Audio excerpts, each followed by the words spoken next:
welcome to Two Boomer Women. I'm your host, Agnes Knowles. I've been talking with Boomer women for almost a decade now. Well, I guess I've been talking to Boomer women all my adult life. Reinventing myself several times along the way, though, but always focused on us, Boomer women. With this incarnation of Two Boomer Women, I'll be interviewing other women who have a message of interest for our demographic. If you want to hear about or learn about something specific, let me know and I'll find someone who understands us to talk about it. There's a contact page at twoboomerwomen.com. If you want to be a guest on Two Boomer Women, bring it on. There's an application form at the website too. Finally, this show is all about conversation. We women know its value. We know how to do it, and we must perpetuate the art form. So let's get started with today's show.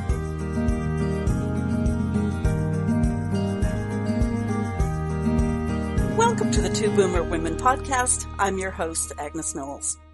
A reality for many Boomer women is the role of caregiver. It could be one or both of your parents. At our age, it could be a spouse, or for some, it might be a close friend. If it's your current reality, you might be exhausted. If it's in your future, perhaps you're nervous or blissfully naive. Whatever the caring role, if your loved one has dementia, the path ahead of you is a windy one. With its highs and lows, the rewards are both great and sometimes seemingly non-existent. Many of you know I walked that path with my mother. My guest today walked that path with her father. Nancy Poland, welcome to the Two Boomer Women podcast. Thank you, Agnes, and thank you for having me here today. Yeah, I'm really looking forward to this. Now, I read in your bio that you were caregiver for grandparents and parents.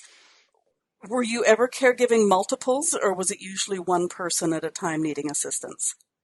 Well, both of my parents aged together. So my mother, she had, kind of numerous physical problems. Her spine was deteriorating, and she had high blood pressure issues and some other problems. And then my father was diagnosed with dementia. He was first diagnosed with vascular dementia. So at the same time he was declining mentally, she was declining physically, and then she actually ended up with kidney cancer. So yes, it was a double whammy. Wow, yeah, it's really, really tough. We're going to talk about your dad today because of the dementia aspect. Could you tell us about your dad? Sure. Well, my dad was an amazing person. He was born before the Depression era. So he grew up at a big farm in northern Minnesota with 9 kids. He was the fourth of 9. And just from a young age, he learned how to be an entrepreneur. He and his brothers sold newspapers, and they even sold lefse, which is a Norwegian bread that is grilled flat. And they just did all sorts of things to help with money. And then when he was out of his last year of high school, actually, he enrolled in the Navy, which was right at the end of World War II. So he was in the Navy for about 20 months. He didn't end up going overseas, always to his disappointment. But when he got out, he, was a lot of the other post-World War II folks. He married my mom, and they subsequently had 4 daughters. And when I was 5 years old, he started his own business. So he was just an amazing person. He was a businessman. He, had his veterans experience behind him. He loved, as we found out later in life, he loved to write poetry, and he liked to make things with his hands. So he just, even though he only barely graduated from high school, he was very intelligent and did a lot of things with his life. It's pretty amazing, that generation. In many ways, they had to either make do or figure out a way around hurdles or over or under them or something. And yeah, just the resourcefulness. And did you know sort of how cool he was as a kid, like when you were a child? Well, not really. He was just dad. Yeah. He worked a lot. He was gone a lot at work because he had his own business. And I write in my book, I wrote a book called Dancing with Louie about his dementia. And I wrote about the alien dad when I was a teenager, which of course a lot of us think our parents are aliens, because he wouldn't let me listen to certain music, or, he didn't want me going here and there. And I just thought, he and I just, had nothing in common, So it, I guess you don't really learn to appreciate a parent till you're older, and even you appreciate more after they're gone. Yeah, or even when you have your own kids. Right, yeah, that's for sure. When you have your own kids, and you don't let them go to certain places or do certain things. You're not going to date till you're 30. Oh, you're not going to that concert by yourself, that kind of thing. Oh, So, dear. Oh, dear. So did you have any experience with dementia before it consumed your dad? not so much. My grandfather died. I was only 9 years old when he died, and they said back then he had hardening of the arteries. So I just remember a couple times seeing him and kind of bound to the bed, and they, at that time I thought he had heart disease, so I just thought that must be it. Looking back, I'm sure he had some kind of dementia, but, I was too young and they didn't understand things then. So not directly, knew a few people like at church or something that would, but we just kind of thought I was aging. So I didn't, and none of my other grandparents seemed to have dementia. So, we didn't have a lot of experience in that area. Yeah. I sometimes wonder too that I grew up with the phrase second childhood. Yeah. And, in retrospect now, those people probably had dementia of some sort. Oh, yeah, I think so. Yeah. And, we don't know when my dad started. For a while they said, he's in male menopause because, he kind of, his business declined and he started doing all sorts of other things, grinding crystal and, getting more of a social life. And it's like, looking back, I think, some of that was just his brain wasn't functioning right. But, of course, we didn't know that then. Yeah, we just thought he's entering his second phase of life and having a good time. Yeah. Now, your dad had dementia with Lewy bodies. Yeah, so they... Oh, no, I was just going to ask. No, I was just going to ask if you could unpack that for the listeners. I certainly could. So when he was first diagnosed in his late 70s, they said he had vascular dementia, which is like mini strokes in the brain. And they did an MRI and they could see some of these white matter strokes. And he just kept getting, worse and worse. And, it went on for about 6 years. And towards the end, he was almost paralyzed. It's almost Parkinsonian, which they're now finding the two are very much related, Lewy body and Parkinson's. And so by the end of his life, he couldn't even move his hands or his legs or anything. So come to find out, Lewy body it's like these red proteins that clump up in the brain, as opposed to Alzheimer's, that's tangles and plaques. It attacks different parts of the brain. And you might have heard about Robin Williams, who died of Lewy body dementia. I watched his documentary. They said the man was so intelligent that he kept growing like new neurons in his brain. So, people knew something was wrong, but they didn't really know what. And, his wife didn't know he had it till after he died. So, Lewy body, it can attack the physical, the motor skills, the thinking. It could attack different things in different people, and it can change. So, it seems like it's still very much of a mystery, I think, to the medical community, but they're finding more and more about it. And it's a really sad disease. Yeah. The word insidious comes to mind. Yeah, yes. And there is no pattern, I take it. Not really. You just, for a while he'd be okay and he'd function. And my mother died before him, so that was like a big downhill turn. But then he kind of adjusted and he was in assisted living and he was doing fine till something happened. We don't know if he had strokes or if his brain just attacked certain part of his brain. But, then that was about a year and a half before he died. He just went downhill really fast. So my dad got to the point where he couldn't move. He was like frozen in his wheelchair. He couldn't stand up. He couldn't eat. He couldn't, do anything for himself, which was very, very heartbreaking for a person who, had been so independent.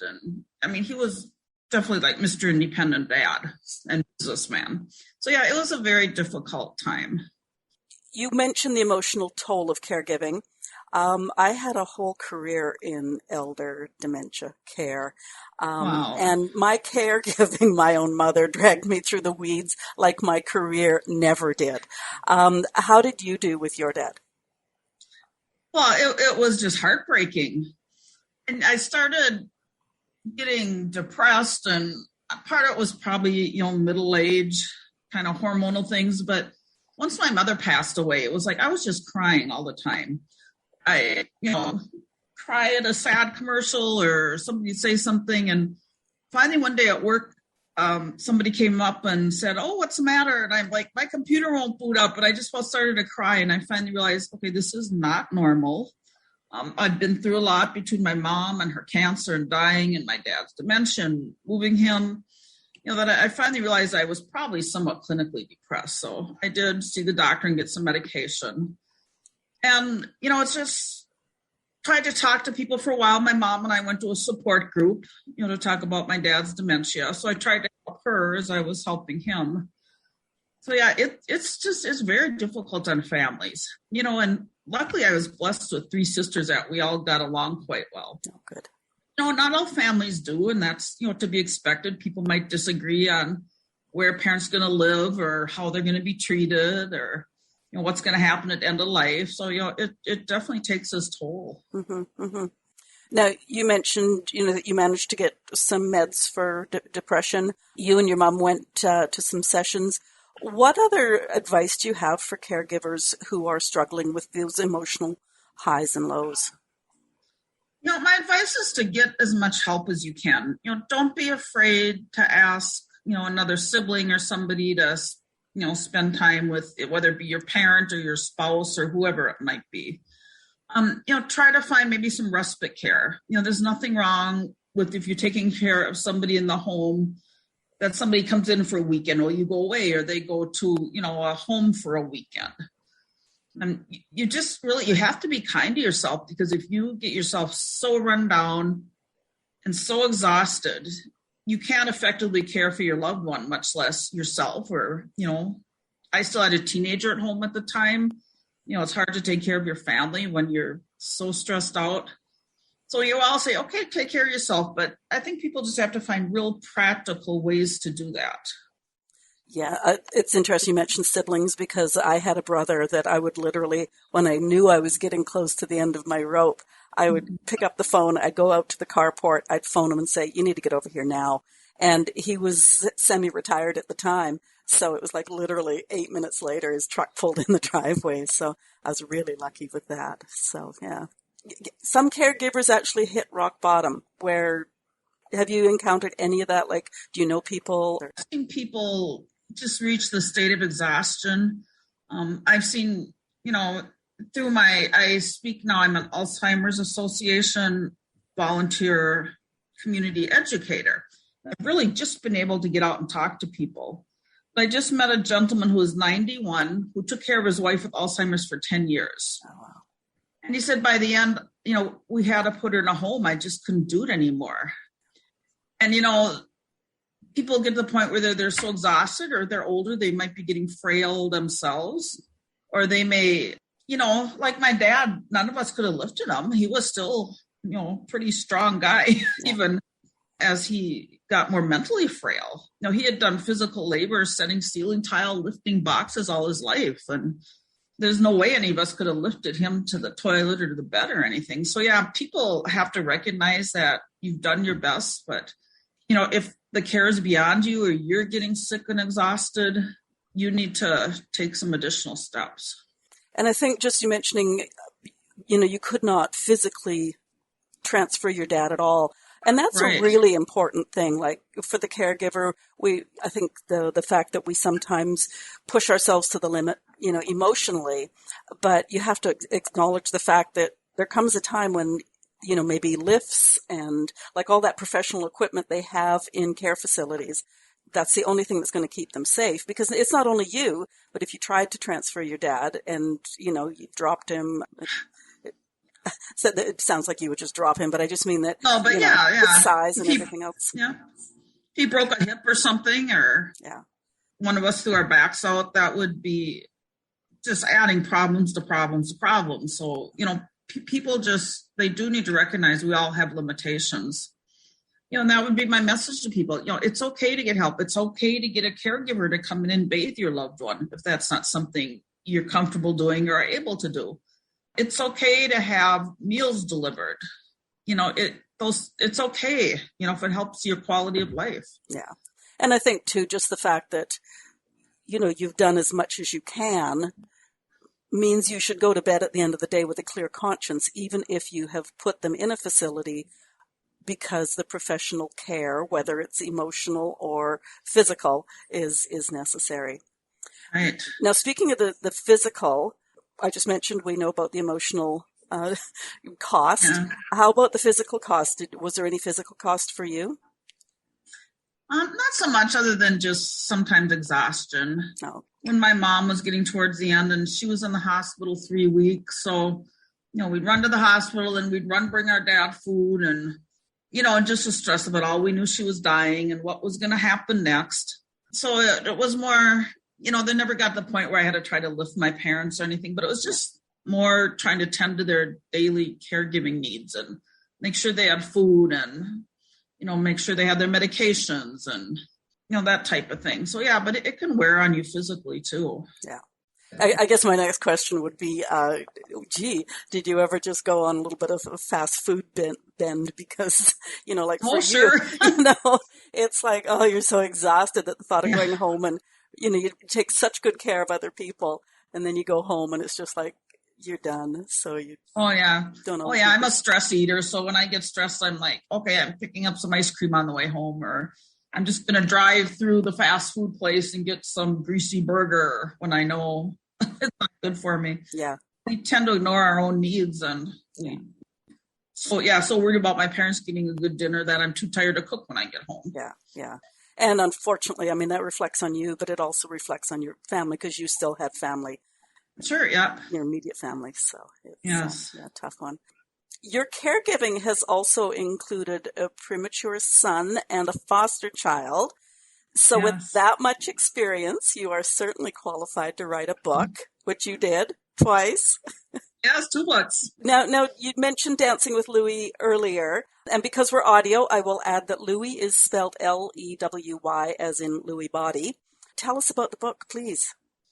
So I knew when I was going through this with my dad, I'd always wanted to write a book, and I thought I need to share this experience with other caregivers. I need to let them know that, there was a lot of father-daughter dynamics. We didn't always see eye to eye. As he got, more into the dementia, he was just very stubborn and he didn't want help. And, just the whole sorrow of the dementia, they call it, the long goodbye, or, you're grieving for years.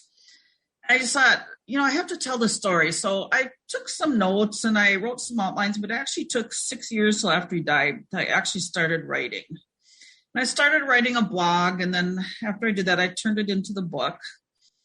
And I just thought, and then, it's hard to write a book about your family because how much do you say or what don't you say? And, there's some privacy concerns. So I went back and forth a lot, talked to my sisters a lot. And, but I finally decided, I need to encourage people to know that there is hope after that. I'm a Christian, so a lot of it involves my faith. It involves ways to help with caretaking needs, that type of thing. So I just thought maybe I can help some people with the book. So it took you 6 years to get going. How long did it take you to sort of pull it all together? Given the fact that you are back and forth with your siblings. Yeah. It didn't take that long. When I wrote the blog, I thought, okay, this will be easier just to write a blog first. So I wrote the blog post and I spent 3 days. I locked myself to an Airbnb. I was going to a conference. So I just wrote and wrote and wrote. It just poured out of me. And so, that probably took about 6 months to post that and do that. And then I thought, well, I could turn this into a book. Well, that's harder because a book is written differently than a blog. A blog is a little more informal and I could throw other things in. Whereas the book, has to be very structured. So I probably took another year to get the book written. And my sister's a proofreader, so she proofed it as we went along. I did hire a professional editor to help me. But I started the whole thing in 2018 and it came out in 2020. So it took about 2 years. Now, I think I read somewhere on your website that some of your dad's poetry is in the book. When did you realize he wrote poetry? Well, at one point in time, one of my sisters had put together just a little bound book for us, for our sisters, of about 48 of his poems. So I had that for years. So I went through and, I wanted to capture the essence of my dad. That he was a person. He was a real person who had this big personality. And he was also had a very creative mind. So I brought in some of the poetry as we went. So like the first one is where he was raised, which was Brainerd, Minnesota, a small town in Minnesota. And then I put in a couple poems like about his mom and dad. He was very patriotic, so he loved to write. He wrote a poem about a soldier that died. He wrote one about Betsy Ross and the flag. So I kind of wove the poetry on, I think, just to give some of his personality. I was just thinking how cool that, like, especially after he's gone, where you can't really get his words, and with the dementia, you wouldn't have been able to maybe get what you needed anyways. But what a nice way to sort of have him come into your book every once in a while. Yeah. I also had a letter he had written to one of his nieces when her dad died, his oldest brother. Mm. So I got a lot of information from there about when they were young kids on the farm, what they did. And then my aunt had put together genealogy. So I took some pieces out of that too, about just how they grew up and what life was like, during the Depression and him as a young man. So I was kind of fortunate I had those other parts I could fill in the gaps that I didn't know. Yeah. And what a nice way to sort of emphasize how much this affected the person that he really was. Right. Yes. And I wanted them to know, he had a hard life growing up, but yet they had a lot of fun. They played ball and they had school plays, and their reward for selling a lot of newspapers was to go swimming as a group, which is simple, but, that's how it was back then. And, just to show, and this amazing person was just overcome by this brain disease. Yeah, that's kind of. Yeah. It's amazing how it changes everybody's life. Yeah. And it's interesting because I still do a little bit of dabbling with elder care. And explaining, I actually just had somebody the other day say, well, I can tell you about, her. And I said, well, probably I'll learn that as time goes by. But the easy part for me coming in was I don't have any of that history, so I don't have expectations. And that's, I don't know if you found that with your dad, was that you've got this lifetime of one person, and suddenly, pretty quickly, this person is morphing into not that your dad. Right. Yep. And I would think of him as the dad with dementia, just so I could remember that. My usual dad wouldn't have gotten mad and thought I was stealing his money. Yeah. I mean, he adored his daughters. The usual dad wouldn't do some of these other behaviors, but the dad with dementia didn't know better. And that was the reality he was in. So, I would try to remember this is the dad with dementia, and he's not really mad at me, even though it feels in my heart like he's, not happy with me. Yeah, so, I have to remember that they've changed. So Louie's angry with you. Your dad isn't. Right. Yeah. Interesting you mentioned about stealing his money, because my mother did the exact same thing. Yep. Yeah. You have a second book, Remarkable Caregiving. Has it been released yet? It actually gets released November 2nd, so it's coming out very soon. So I'm excited for that. Yeah. It's the stories. I interviewed 6 caregivers in different situations, to see how did they cope? What were their lives like? And it's both people who had children with disabilities, one with Down syndrome, and also with, people who took care of their parents or a friend with a disability. So I think it's inspiring. People are amazing. Yeah. Did you find similarities? Because you also took care of a foster child, and then you say somebody else had a child with Downs. Yeah. What parts of caregiving are similar? Just the workload? Workload and some of the creativity involved. The people who have children with disabilities, they sometimes have to find unique ways maybe to feed them or to get them to eat, or they have to really work with the schools to get them integrated into the school. So... And it's kind of like that when you're with an adult. Every day is a little different when you're dealing with somebody with dementia, or even like, my mom with cancer, like things went really fast towards the end, and you have to be kind of creative to help them be comfortable and help them adapt to life. So I think that's one thing that successful caregivers, they can find ways to address the situations and problem solve. How many people brought help into the home? Like, did you bring help in? Or did you just cope by yourself until you actually had to place your dad? No, we didn't actually bring help in, although after my mom died, he was in kind of semi-assisted living. So it was apartment building for seniors, but you could buy extra services. Oh, okay. There was a nurse always there, so they would give him his medications, and he would go down for meals, and they would check on him. So it's sort of assisted living, it was pay for the services. Mm-hmm. So it worked out well until he went in a nursing home. Oh, okay. So you said that you interviewed 6 other caregivers, but you're also, is it a volunteer speaker? Yes, I'm a volunteer community educator for the Alzheimer's Association. Okay, so interviewing those other caregivers, has that helped round out what you can say about caregiving? Oh, definitely, because, you learn so much from other people. And you learn what people go through, and several of the stories were with aging parents.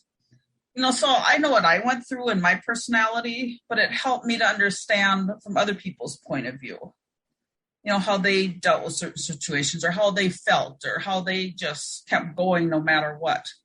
So that helps when I talk to people as I'm, doing my presentations to kind of look at them. Yeah, they had a different experience.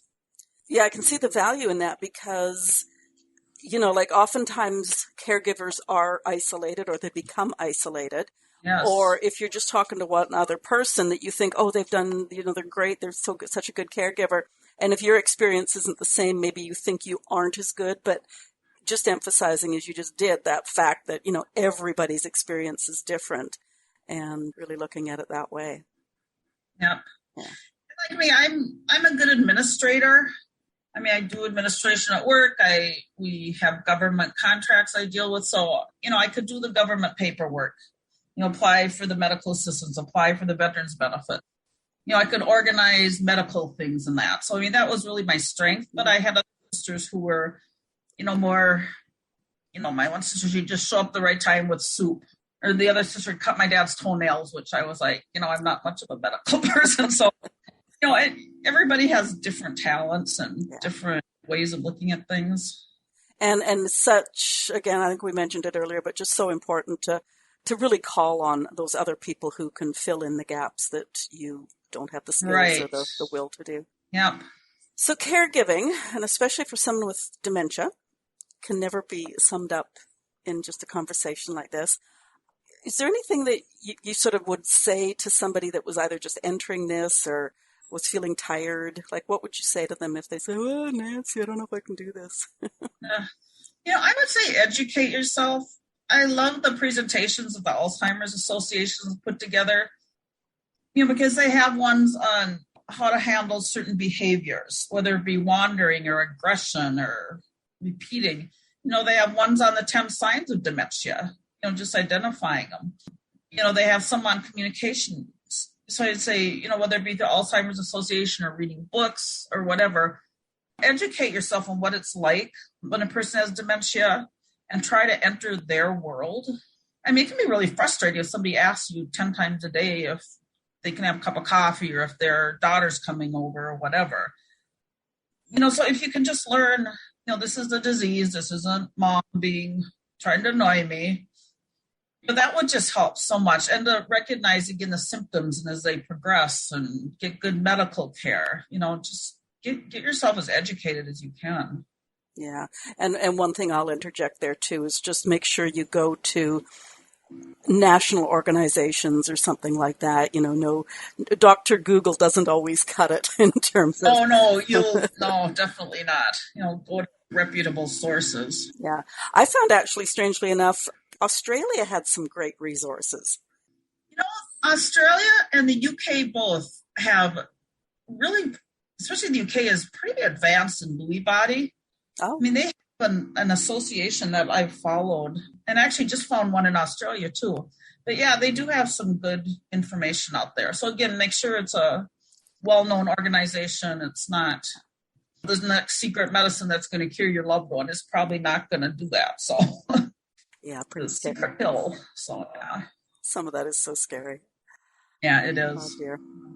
Where do people find you and your books online? Okay. So Dancing with Louie is available at Amazon.com, BarnesNoble.com. I think Indie, just all those places where books are sold. Okay. I have no way of knowing what bookstores it ends up in. I mean, I've looked at local Barnes and Nobles and I haven't seen it, but it could be in some smaller bookstores. And I also have a website, nancyrpoland.com, and you can order the books off the website, and I'll ship them to you. Or if you happen to live in the Twin Cities of Minnesota, we can connect. So, yeah.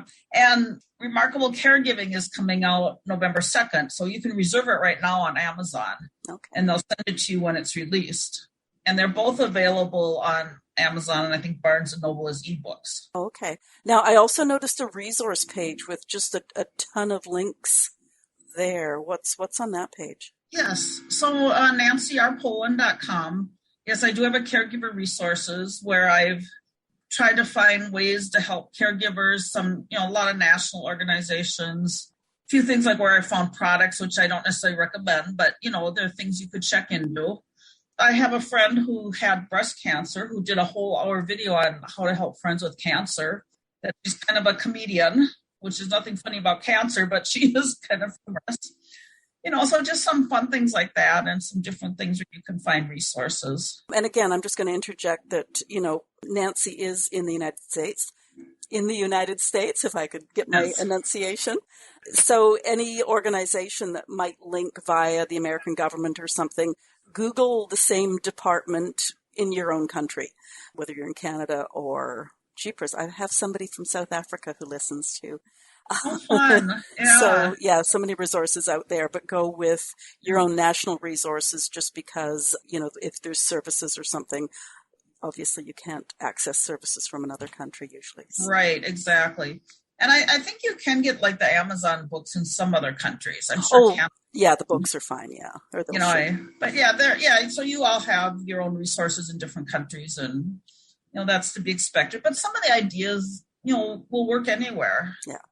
Whether it be playing soothing music for your loved one or, doing different kinds of activities. People everywhere can do some of those things. Yeah, no, for sure. So do you have some activity type links for people with dementia?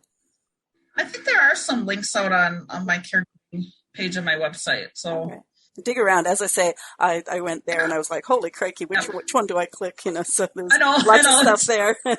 there is. So now we were emailing recently and you said something about a book funnel. What is that? Yes. So I can give away 10 free books of Dancing with Louie. It's what's called Book Funnel.